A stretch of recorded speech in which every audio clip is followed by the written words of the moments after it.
My teenage years? A whirlwind. A mess stitched together with late-night arguments, slammed doors, and the quiet kind of loneliness that sticks to your ribs. My parents' divorce cracked everything wide open, leaving them to rebuild separate lives while I floated somewhere in the middle, trying to keep balance on a schedule that never stayed the same. Just as I settled into one house, one routine, bam, another move. By the time my mom won full custody, I was staring down my final year of high school. We had already uprooted ourselves once, and just when I thought I could coast into graduation, she hit me with the news: we were leaving again. 6 months before the finish line, I was ripped out of Minnesota and dropped into San Antonio, a world away from the sleepy, no-one-cares town where I'd been marking time. Big skies, different accents, new rules. And when I finally walked across that stage in cap and gown, the tassel swinging at the turn of the millennium, I carried more exhaustion than excitement. Class of 2000. Funny thing, I almost never think about that Minnesota year. It's in my head, sure, but fogged over, as if the memories were waterlogged. Bits and pieces surface, a high school so flush with funding it had a pool, which felt absurd at the time. The Babin siblings, unsettling in ways that made my skin crawl. That overly righteous Christian girl who preached abstinence like it was a full-time job. The loner who lived in the computer hall. The walking cliché gym rat. And poor handsome man, the cruel nickname pinned to the kid who was shoved into lockers more than anyone I'd ever seen. But then there was Hank. Hank with the plumber dad, who was destined to follow in those exact footsteps. Hank, who hoarded odd little trinkets most people wouldn't even notice: screws, pop tabs, bottle caps. He'd sort them by size, weight, color, stashing them in glass jars like a scientist cataloging specimens. I saw inside his locker once, 30 jars lined up like a bizarre art installation. Somehow, that stuck. Out of everyone in that place, Hank was the only one I'd have called a friend. I wanted to be a veterinarian, he wanted to be a plumber. I got my ending. His? I'll never know. Tomskog High has been a ghost in my mind for years. No need to dwell, right? Until something happened that forced those dusty memories to rattle their way back to the surface. Fast forward to now. Kerrville. A life built steady and warm. A wife, 2 kids, a pair of cars, and a golden retriever with a name that never fails to raise eyebrows: Kitten. What can I say? The irony stuck. Being a vet has saved us thousands on that spoiled dog, who probably lives a cushier life than I do. My kids are the same age I was when my own world fractured, but here's the difference: I broke the cycle. My marriage isn't a battlefield. Sure, we've had our years sleeping on the couch moments, but nothing close to the pack your bags and never come back kind. When you're juggling this kind of life, nostalgia isn't necessary. There's no time to brood over teenage years when college applications, tuition worries, creaky car noises, and too tight shirts demand your attention. My hair's thin out, my eyes carry more shadows, and movie nights are just battles against sleep. But that's life. It's seasoning, texture, the little aches and annoyances that remind you you're still moving forward. Which is why, when 2 strangers knocked on my door one quiet Sunday afternoon, I didn't hesitate. Didn't overthink it. Didn't sense the shift about to come. Kitten and I had just returned from a walk, his tongue lolling happily, mine ready for lunch. The knock came, sharp and official. A white van idled at the curb, logo slapped on the side, a wrench, a cogwheel, and a pair of pipes. Generic. Forgettable. 2 men stood in orange coveralls, tool belts strapped to their hips. Professional enough, at first glance. They greeted me with a company name that meant nothing to me. Asked for my name, which I gave without a second thought. The city's trying to get ahead of flash flooding, one explained smoothly. We're assessing groundwork, potential run-throughs. Since your place is at the end of the block, your property might be key. I raised a brow. So what does that mean for us? 2, maybe 3 months of roadwork right outside your window, he said. Unless, and here came the bait, we cut straight through your backyard. Then we're talking a month. Maybe less. Yeah, well, I'd need to discuss that with my wife. And I'd expect some compensation. Of course, he replied easily, nodding like it was all routine. Why don't you come take a look? We'll show you the layout. I glanced back at Kitten. The retriever's tail was tucked, ears flattened. Uneasy. I should have listened. Instead, I shut the door and followed. The moment they slid the van door open, alarm bells screamed in my head. No tools. No pipes. Just blacked out walls, padded for silence. The hood came down over my head before I could move. A crackle of electricity seared through me as the taser hit, every nerve alight, body crumpling. Fast. Efficient. Practiced. My arms and legs cinched in zip ties before I could even gasp. The engine roared. One man drove. The other stayed with me. A few blocks later, we stopped. Metal clanged outside, license plates swapped, decals stripped. Erasure in motion. Inside, the man wrapped me in thick plastic, cocooning me. His voice calm, almost gentle. The best thing you can do is be quiet and still. Are we gonna have a problem? They treated my questions like static, noise to be ignored.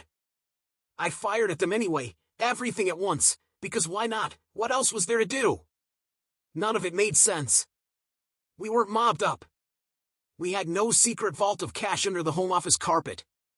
They didn't rifle my wallet, they only took my phone. Breath ragged, I managed one clear thing. What do you want? He shrugged like the answer should have been obvious. I'll be honest. I have no idea. Time went soft after that. The van 8 miles.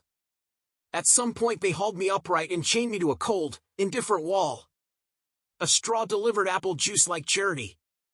Every small movement of mine made them recoil, as if I were some live fuse. Tools clinked in the background, hands brushing tasers maybe, always ready to make me shut up. Heart racing, the world reduced to metallic echoes and the taste of fear. We stopped. I could tell by the way the road bucked under us and the sharp trill of birdsong, somewhere rural, a place that should have felt harmless. Light punched through the bag over my head when they cracked open a side door. Voices, heated, cut into my fog. How can this be the guy? The driver snapped. He's doing nothing. We watched him, he's clean.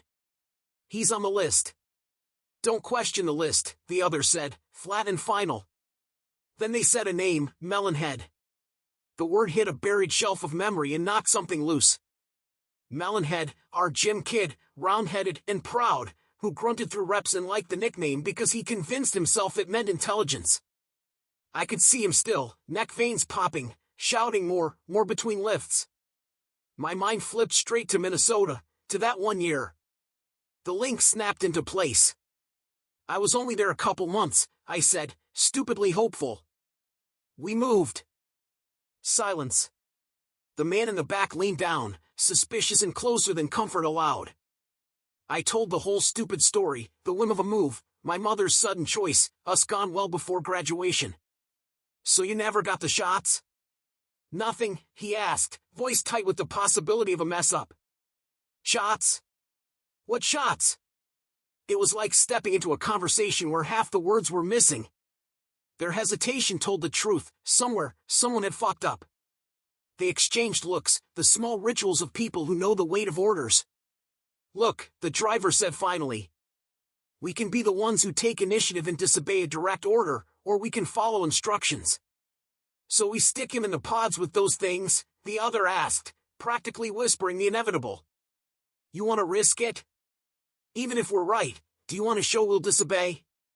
Decision made. No turning back. Night swallowed the road. They fed me fruit paste from a tube, sweet, tinny, insulting. Dawn found us at an industrial compound where the world was all sparks and grinding metal. Workers moved like a choreographed swarm. The second we stepped out, bodies brushed us, colliding as if to prove the whole place was in on it. They shoved me into a small, rubber-lined chamber that smelled faintly of antiseptic and machinery. It was barely wider than my shoulders. They strapped me into a seat that refused comfort, then tipped the whole thing until I felt pinned in something coffin-shaped. The chamber closed into darkness so complete it felt like a vacuum. A speaker crackled. We'll release the straps in a moment, a voice said, clinical and distant. Then you can remove your hood. It'll be a long ride. Try to sleep. How long? Where are we going? My voice was a lost animal. No answer. A click. The straps loosened. I ripped the hood off. Pitch black. Blinking meant nothing. I couldn't tell if my lids were open or shut. The air tasted stale, warmed by recycled breath. A small fan whirred somewhere above, imperceptible but present like a heartbeat you can't stop hearing. My chest felt weighted, as if deep breaths would crush me or press my ribs to the lid. Disorientation moved through me like a physical thing. I bashed at what I hoped was a door until my knuckles throbbed. A window. A light. Anything. Silence answered back. Had they left me? What if they walked away and closed the world behind them? It wasn't just a ride. It was designed to break the senses. The pods flipped, stacked, shoved, once I dropped in a stomach-lurching freefall. The padding softened the impact, yes, but it also robbed me of any leverage, no way to brace, no way to protect myself. Clever engineering, cruel purpose. Time blurred, maybe hours, maybe 24. They fed me twice more, slipped through a hatch a bottle of water and another tube of fruit paste, small tokens to mark the passage. My ears popped, altitude, so there had been a flight. Cargo, not people. Cargo with a heartbeat. That's where the trail goes cold for now, dark pods on a moving platform, sparks in a distant hall, and me caught in the carriage of whatever plan I'd been dragged into. They woke me with the speaker this time, soft and clinical. We'll be opening the doors in 10 seconds, a voice announced. Make no sudden movements. I tried to count. My brain was a foggy alarm clock. I hit 5 and the hatch yawned open anyway. 2 masked men, plate carriers, rifles, filled the doorway like a bad dream. A man in a white lab coat stood behind them, his face masked and unreadable. Fluorescent lights stabbed the room into harsh daylight. They made me turn, click lead restraints around my wrists and ankles, and dragged me to a chair. My body felt like it belonged to someone who'd been rousted at 3 a.m., listless, raw. The man in the lab coat crouched down so his face was level with mine. Where did you graduate? He asked, clipboard poised. Southwest, I said. San Antonio, right? Right. And before that? I went through the rehearsed lines, Tomskog, Minnesota, for a handful of months, then West Virginia, then South Dakota, where I'd spent most of my life. The doctor listened with a patience that was almost kind, ticking boxes with a pen that made tiny marks I couldn't read from where I sat. Checks out, he said when I finished. You weren't there long enough for any boosters or heat therapy. No. Nothing like that. So names like Digman, Babin, Bogan, do those mean anything to you? They tugged at something under my skin. I shrugged. They were echoes from a life I'd mostly let go of. The doctor's jaw tightened in a way that didn't bode well. He stood, looked the men over, and barked the sort of orders that made the armed guards shuffle like obedient dogs. Put him in a room, he said. He's not part of the subject line. I'll sort it out. Tell Ridge to prep for extraction. Sir, one of them asked. The man's a veterinarian. What the hell are we going to use him for? The doctor's impatience cracked into a joke, bitter, about cat teeth cleanings. No one laughed. They escorted me through a facility that felt engineered for anonymity. Corridors repeated themselves like a bad floor plan, full of human industry, the whine of drills, the cut of a bone saw somewhere down the hall. We passed a table where a pod like mine was being prepped, tools laid out like ceremonial instruments. Every person we met slid into place like cogs turning together. This was coordinated, careful, inevitable. Then they put me in a room that looked like someone had tried to make a prison neat. Bright lights, yes, but also a dimmer switch. Minimalism with amenities, sleek furniture, a ceiling fan that hummed without making a shadow, a wall-mounted TV, a queen bed, a couch, a bedside table with a pitcher of water and a glass. There was a bathroom with a shower. A mini fridge held snacks and sodas. Hell, I've had worse motel rooms after late shifts. Relief arrived slow and awkward. I was still a captive, but at least the pod was behind me and something like human conversation had been offered. Maybe whoever dragged me into this mess realized a mistake had been made. Maybe they'd put me on a plane, drop me at the airport, and I'd be home in time for dinner. The thought of my family, my wife doing the practical things, my kids worrying, rotated through me. Had they called the cops? Were my neighbors circling like vultures of concern? I flipped on the TV and tried to idle away the nausea with a Bill Murray movie. It helped. Laughter is a blunt anesthetic. Muscle knots unkinked, my pulse slowed. I showered, changed into the bland slacks and tee they provided, and sat on the bed feeling the hum of fluorescent light against my skin. Halfway through the movie the door opened. A woman in a gray pantsuit walked in, escorted by a guard. She had a short, almost platinum haircut, strict, tidy. The guard checked me, pockets, posture, then left at her signal. "We've got it from here," she said to him. "You can wait outside." She sank onto the couch and studied the pause frame on the TV with a faint, empty smile like someone reconciling an image with a thought. "I think we should have a conversation," she began. "I don't want to intrude on your me time." "I can talk," I said. "Go ahead." "There's been miscommunication," she said, neutral as a ledger. "I'm sure you're aware. Can you tell me why I'm here? What you think you're doing?" I asked, blunt around the edges. She paced a slow look across my face, measuring which version of me she wanted to deal with. "Consider where you are," she said finally. "Who you might be talking to. Consider the lengths we went to get you here. Now ask yourself, is asking me that question useful to your current situation?"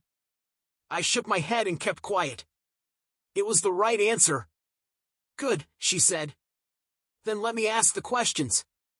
Her interrogation was clinical, almost maternal in tone, probing my mental health, my physical state, the people closest to me. She wanted to know about my wife, my children, the faces I saw most. Names, routines, weird habits.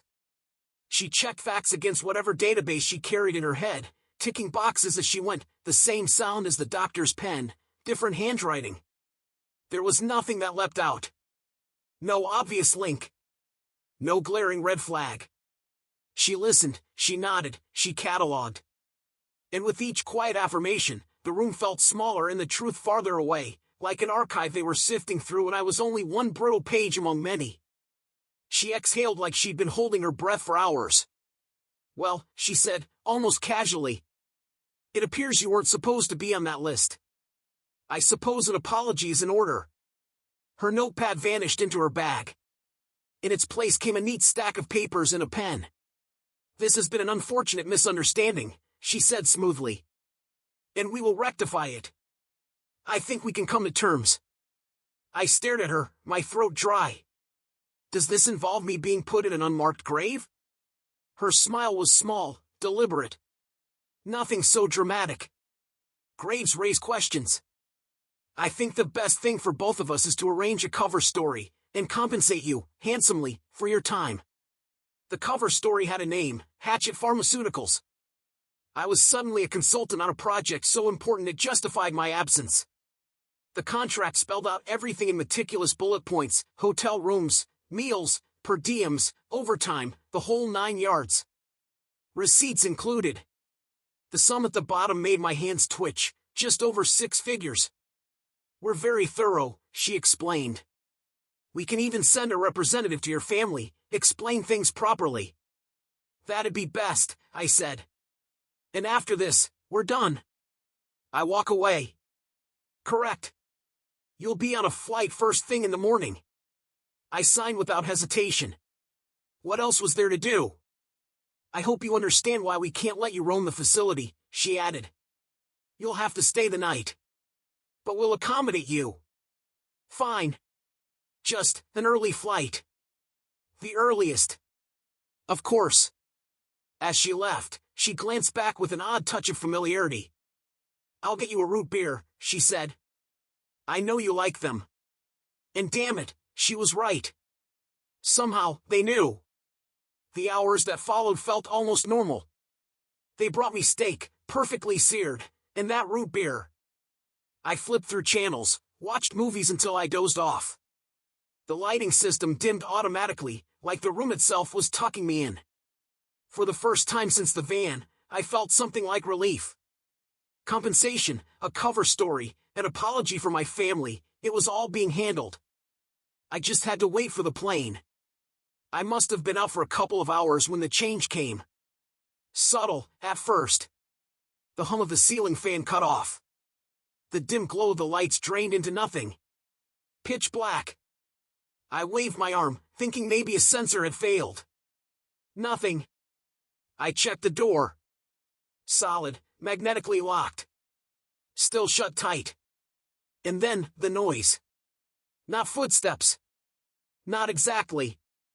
More like weight moving wrong, pressing wrong.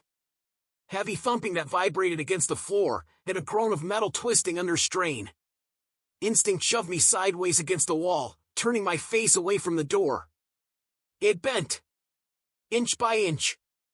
Steel screamed. Hinges cracked. Something big stood in the opening.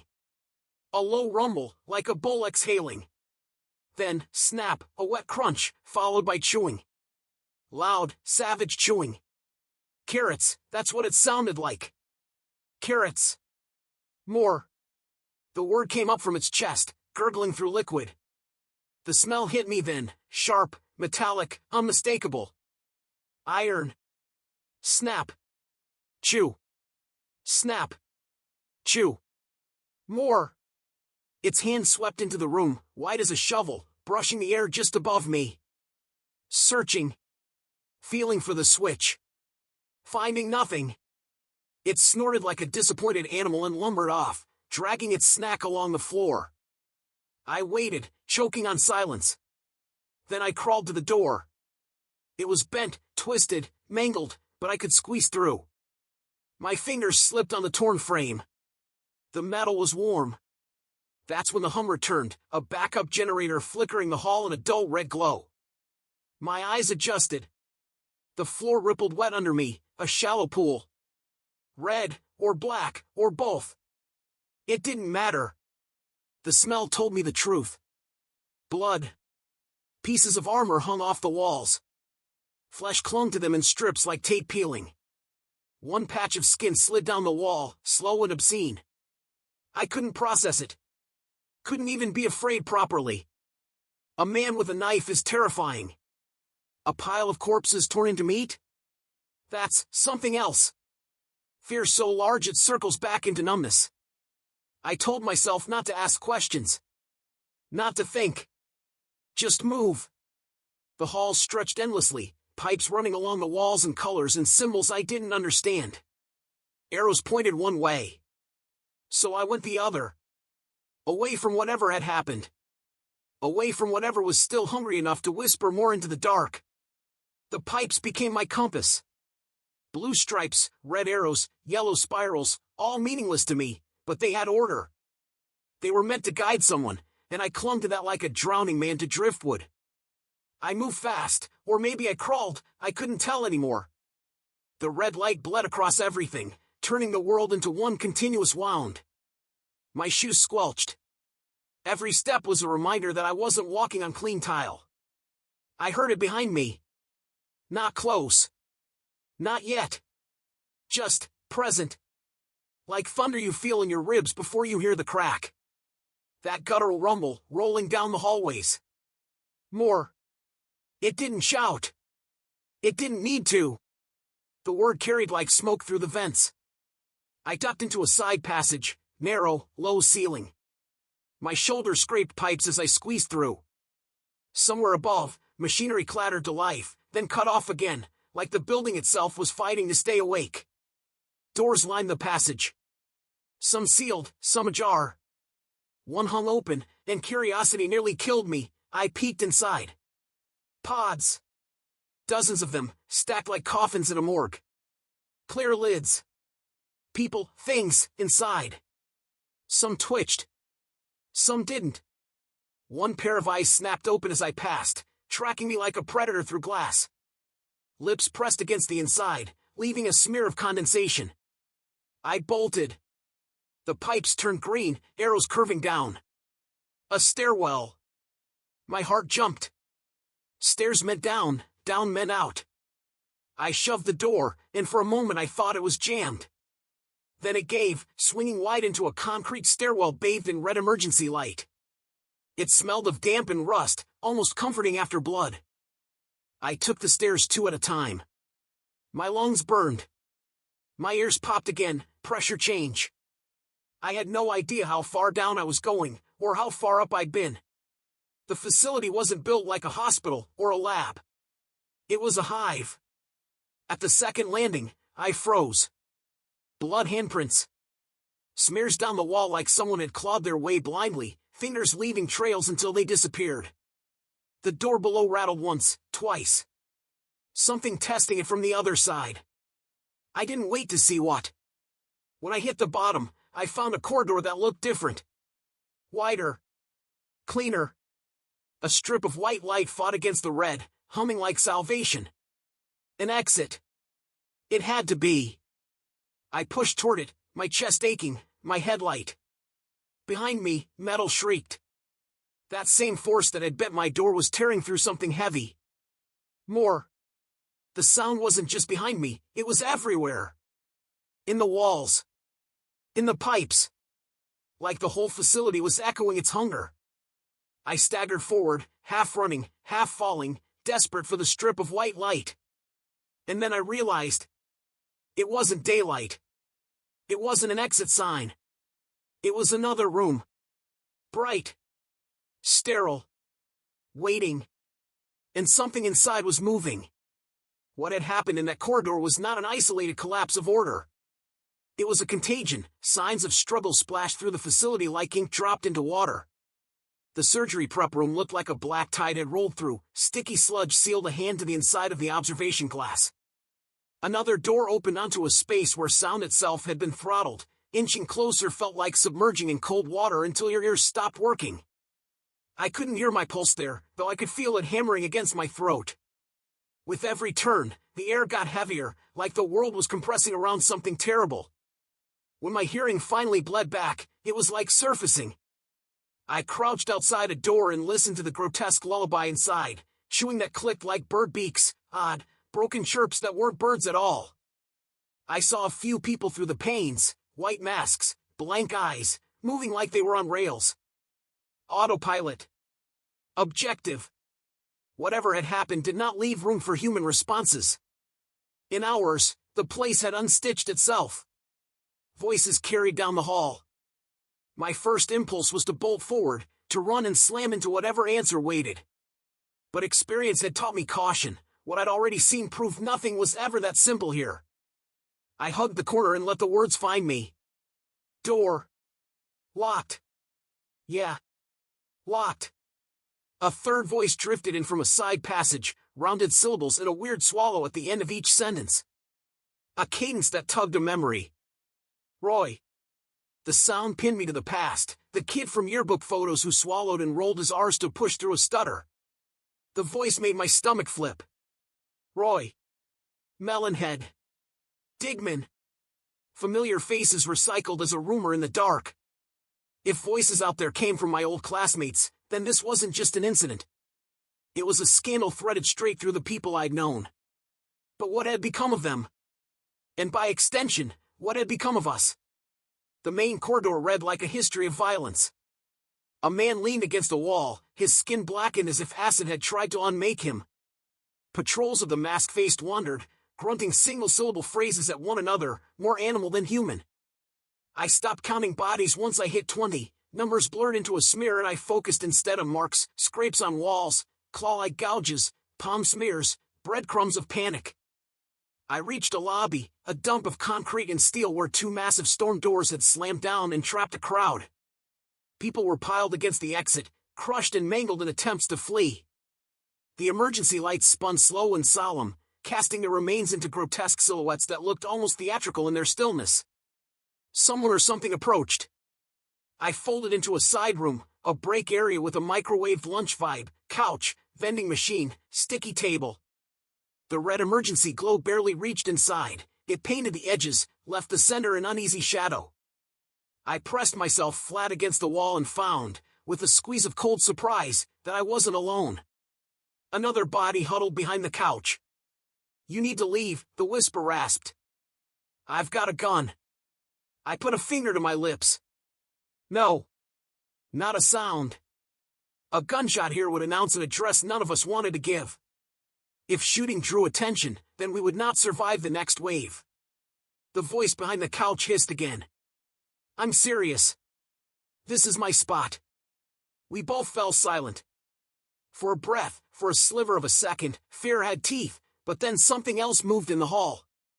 The floor gave a faint reverberation, as if a giant were taking slow, heavy steps. The door shivered. Something huge leaned into the frame and the shadow it cast dissolved the little safety of the room.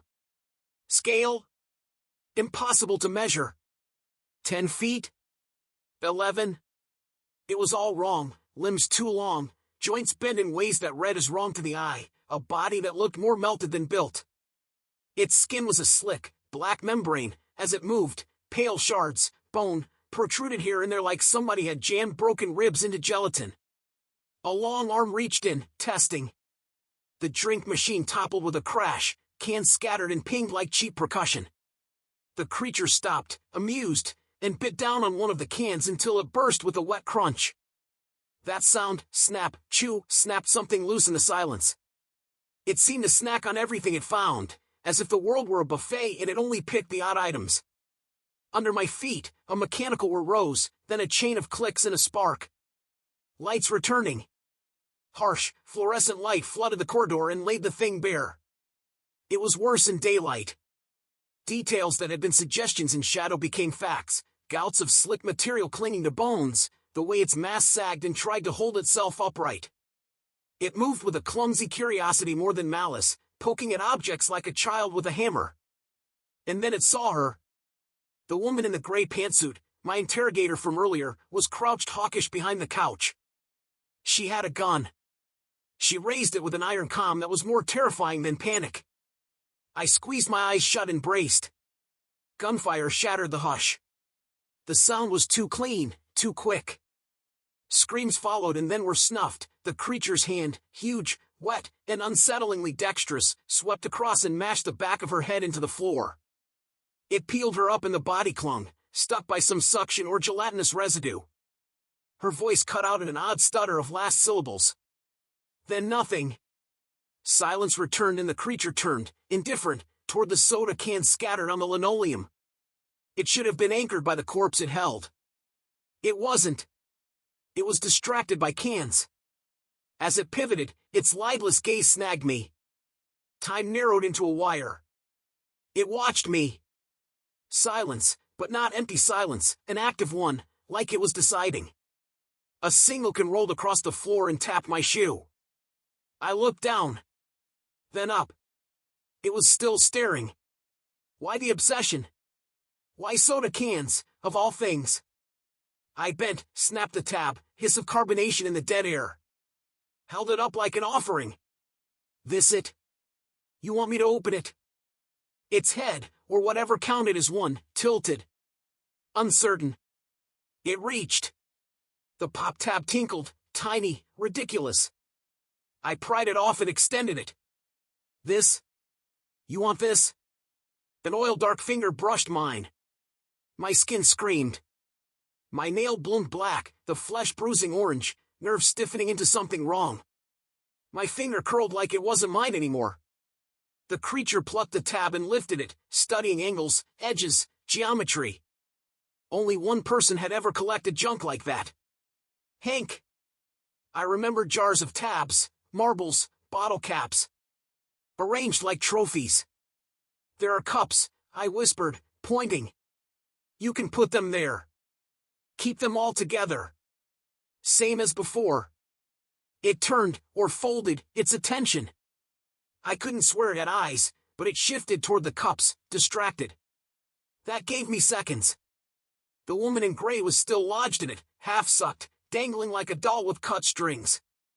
Her leg twitched, wrong and mechanical, as if something was still dialing her nerves long after the line was dead. In her clenched hand, a glint. Keycard. I bent the fingers back, cartilage cracked like celery. Took it. The sludge shifted. It knew. One step and it was there. Arm arcing for me. I panicked. blurted the first thing that came. Hank! It's Hank, right? The strike faltered. The floor bubbled blue where its hand touched, ceramic fizzing. Beneath the tarry membrane something bobbed, skull, faintly human. Looking. You collected things, I said. My voice trembled. Jars in your locker. Pop tabs. Marbles. That's what you're doing now, isn't it? A bubbling pause. Bones stirred inside the black jelly. It nodded. If we go outside, I pressed, you can collect more. But we need the door. Another nod. It stepped back, granting space. I slid out, card in hand, pulse hammering. The lobby was chaos distilled. Masked faces. Chewing things. Limbs like trash on the floor. And him. Melonhead. Taller now, stretched into grayskin parody, his jaw too wide, eyes black. Dropping a stripped arm as he saw me. Jogging forward with saliva trailing. Hank swung. A gelatinous arm lashed across Melonhead's face, snapping bone, knocking him sideways. A favor. Buying me seconds. I ran to the control panel, slapped the card. Step 1 authorization complete. Please present your hand for biometric confirmation. My stomach sank. Hank dropped something beside me, an arm, scorched to the bone. I gagged as I lifted it, manipulating fingers against the scanner like wet chicken skin. Please hold. Progress bar. Eternity. Then green. The doors began to roll. They surged. Some screamed joy, some ran silent, masks tight, guns twitching. Melonhead loped through first, hungry. Hank trailed last, setting down a coffee cup, no more tabs to find, stretching until his body rivaled the trees. He never looked back. I waited until the rush emptied the lobby. Then I stepped outside. Cold air. Pine forest. Midwest, maybe. Birds. Familiar sounds, too normal, too sharp against what I'd just seen. Not much of a reunion, buddy. The voice. Rolling R's. The gulp. I knew before I turned. One of the Babins, pale, slick hair, hawk nose, eyes chemically wide. He leaned on the storm door like he owned it. I recognize you. Class of 2000. Yeah. My throat rasped. Tomskog High. You moved, didn't you? Knife flicking at his nails. San Antonio. Shame. We had a lot of fun after graduation. I can imagine. No, he grinned, teeth too bright. I really don't think you can. He clapped my shoulder, mock-friendly, predator-playful, and stalked off toward his sister, steps jerky, bird-like. I made it to a highway. From there, the police. Phone calls. Paperwork. Then, finally, a plane, and my family. Tearful, disbelieving, half laughing, half crying. I didn't know what to say. The contract, was it still binding? Did anyone still exist in that place to reimburse me? The questions didn't have answers. I clung to a story, loose edges and all. A check arrived later. Cheap paper, stamped blue sunflower logo, one-time payment only. They claimed emergency restructuring, Hatchet Pharmaceuticals was gone. I didn't care. I got out. That was enough. The finger was a mess. Acid burn. Flesh curling like it wanted to flee. Surgery fixed it, kind of. Weeks with a cast, my index finger trying to pull itself into oblivion. It all sounds too fantastical to be true. And maybe it is. I could write a book about any one of those corridors, those rooms, those unspeakable things. But even looking back, it feels like someone else lived it. Not my body, not my mind, someone else. Unreal. And it's not the things I saw that haunt me. It's what I felt. Pulse hammering, heart a runaway drum, every beat a question, will this be the last? Hiding around corners, breath shallow, praying the walls swallowed me whole. That sensation never leaves. Sometimes it resurfaces in the oddest moments, standing in my bedroom, staring at a door, imagining someone just beyond it, waiting. They aren't there, but I still feel them. No contact since. No whispers of the class of 2000. No mention of Tomskog High. No emails, no texts, no vans creeping up my driveway with lies and empty threats. And yet, something tells me it isn't over. Something tells me it never really ends.